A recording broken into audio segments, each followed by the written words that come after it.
It's important to understand the concept of stroke and why it's a medical emergency. A stroke is when there's a disruption of blood flow to a certain area of the brain.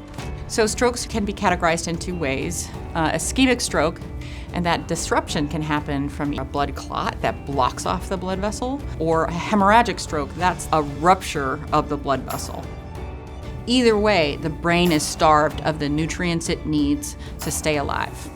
Stroke is really common. It's actually the 5th leading cause of death in America, and it's the leading cause of adult disability in America.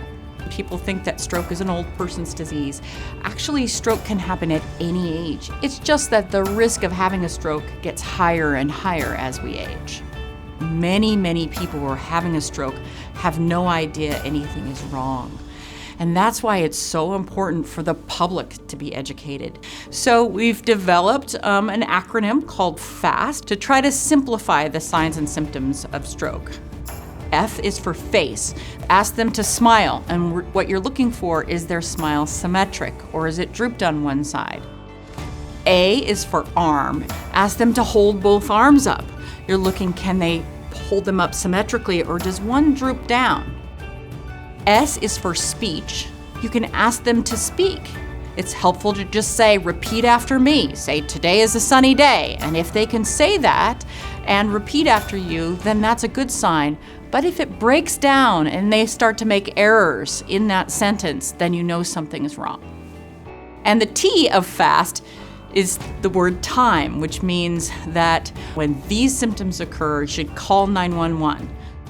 So even if you think, I'm never going to have a stroke, this isn't going to happen to me, you can change someone's life by knowing what the stroke symptoms are and calling 911 and getting them to the hospital quickly. Because we have treatments available that we can use to treat stroke, but they're not effective if we wait too long. What's important to know about stroke is it's very preventable, and you can do some simple things to decrease your risk of stroke, like stay active. Just as little as 15 minutes a day can make a marked difference in your overall health. Monitor your blood pressure. Essentially, your blood pressure needs to be below 120/80. That's what we're shooting for. Strive to achieve and maintain a healthy weight.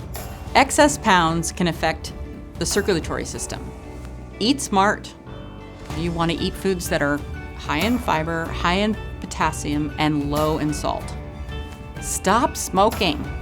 Both the small vessels of the brain and the large vessels go to the brain are affected by smoking. Stroke can be extremely disabling, so it is essential that as soon as a symptom occurs, call 911. The faster you get to the hospital, the faster we can try to reverse the effects of the stroke and limit the disability.